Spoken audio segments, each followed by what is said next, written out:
Assalamualaikum warahmatullahi wabarakatuh. Perkenalkan nama saya Nova Priambodo dari Metal 22. Saya akan menjelaskan mengenai thermal properties. Untuk overview-nya ada di sini. Oke, mungkin pertama-tama saya akan langsung membahas mengenai apa itu TG, TC, dan TM. Dapat dilihat pada grafik di bawah ini. Untuk TG sendiri atau glass transition temperature merupakan sebuah temperatur di mana polimer akan mulai bergerak secara bebas. Ketika molekul diberikan sebuah energi atau suhu, maka vibrasinya akan semakin banyak. Vibrasi tersebut terjadi terlebih dahulu di daerah yang amorf pada polimer. Pada titik tertentu, molekul itu akan diam atau glassy state pada suhu 0 Kelvin.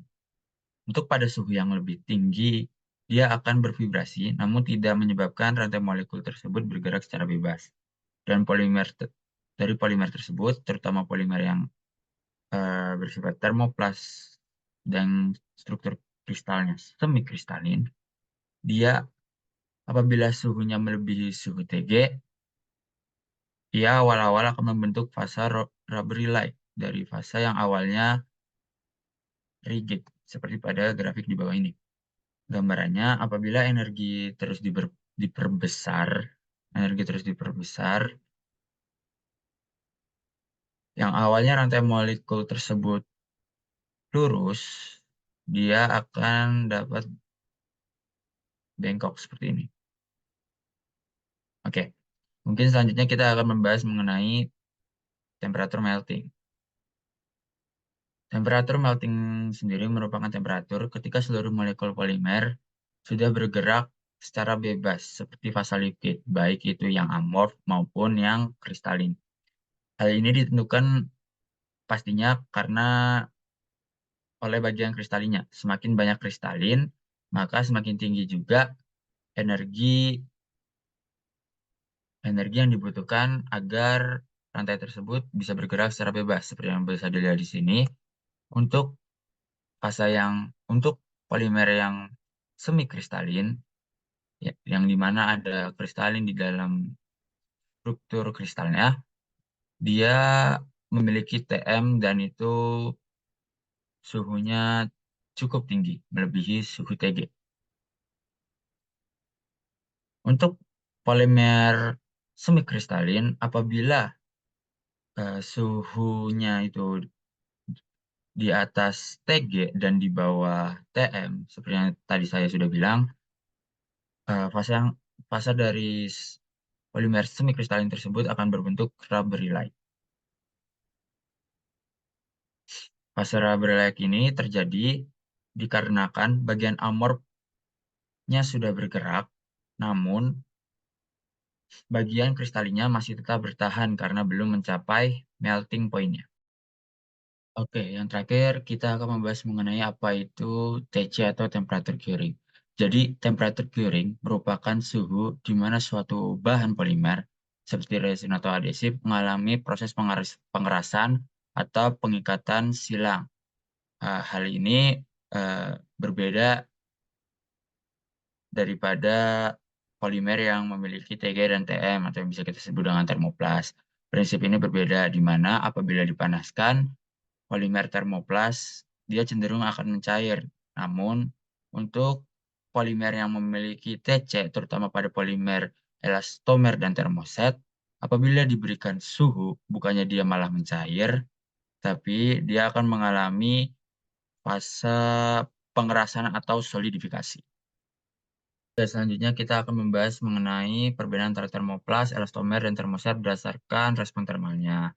Nah, seperti yang kita tahu, jenis-jenis rantai polimer itu terbagi menjadi empat. Ada linear, branch, crosslink, dan network. Nah, keempat rantai tersebut itu dibagi lagi menjadi tiga berdasarkan respon terhadap termal, yaitu termoplas, elastomer, dan termoset.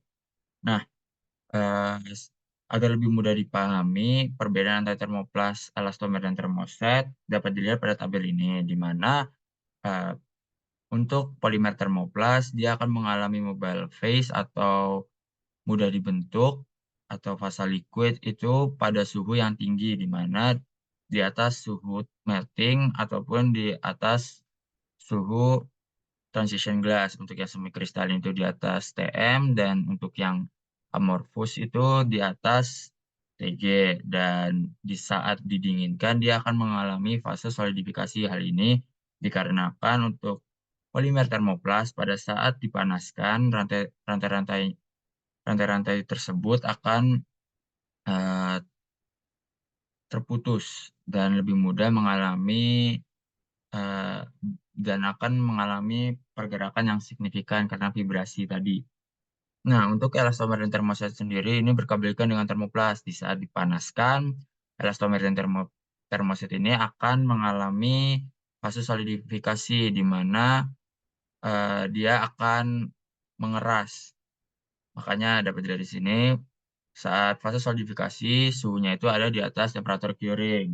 Temperatur curing itu apa? Seperti yang tadi dijelaskan, yaitu adalah temperatur di mana terbentuknya cross-linking pada elastomer dan termoset. Dan saat dia didinginkan, dia akan malah cenderung akan memiliki mobile phase. Nah, untuk termoset dan elastomer ini, walaupun saat dipanaskan itu sama-sama keras, namun kekerasan yang dihasilkan itu berbeda. Untuk kekerasan yang dihasilkan termoset itu, dia lebih besar daripada kekerasan yang dihasilkan oleh elastomer, dikarenakan elastomer ini memiliki eh, jenis rantai cross-linking, di mana berbeda dengan termoset. Yang termoset itu merupakan jaringan, karena jaringan itu sebenarnya merupakan eh, jenis rantai polimer yang memiliki cross-linking yang teramat banyak, sehingga semakin banyak cross-linkingnya seperti yang tadi sudah dijelaskan, maka akan semakin keras juga polimer tersebut.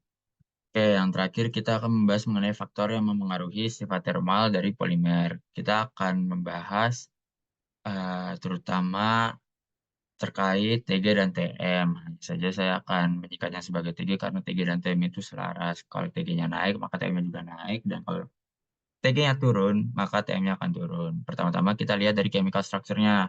Nah, dari molecular weight-nya dulu yang pertama. Ketika molecular weight-nya semakin besar, maka free volume-nya itu akan semakin kecil. Dan interaksi antar molekulnya itu akan meningkat, yang akan mengakibatkan energi yang dibutuhkan untuk melepasnya lebih besar, sehingga Tg-nya itu akan naik. Terus, kedua itu ada fleksibilitas rantai. Semakin rigid rantainya, memerlukan vibrasi atau energi lebih untuk menggerakkan polimernya, sehingga Tg akan meningkat. Contohnya tuh kayak ada rantai yang linear sama ada rantai yang berbentuk balok. Ah, karena balok ini lebih rigid, jadi uh, lebih memerlukan energi yang lebih besar untuk menggerakkannya. Kemudian yang ketiga itu ada steric effect. Semakin bulky, maka Tg-nya akan semakin tinggi karena bulky atau side chain-nya itu dapat menghambat pergerakan dari polimer saat dipanaskan. Meskipun free volume-nya itu bertambah, jadi kayak gini. Kayak ada gugus aromatiknya gitu. Semakin banyak, semakin banyak dia akan menghambat. Namun kan ada free volume-nya juga nih di tengah.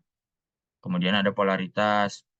Nah, membuatnya ada polaritas ini membuat polimer itu memiliki ikatan intermolecular force, sehingga untuk memisahkan rantainya satu dengan lain, itu diperlukan energi yang lebih tinggi. Kemudian ada cross-linking, semakin tinggi cross-linkingnya, mengakibatkan free volume-nya itu semakin berkurang, ikatan antar molekul semakin kuat, akibatnya cross-linkingnya itu memerlukan energi yang lebih tinggi, sehingga Tg-nya itu naik. Terus yang terakhir itu ada kristalisasi, semakin banyak kristalnya, maka Tg yang diperlukan untuk menggerakkannya itu semakin tinggi. Kemudian yang kedua itu kita lihat dari penambahan plasticizer.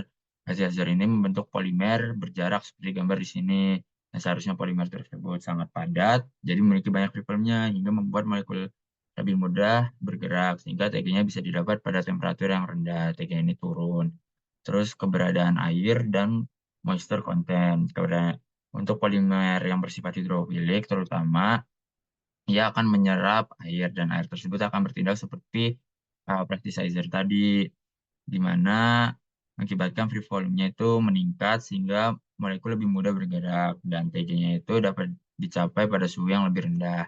Dan yang terakhir itu ada pressure dan volume.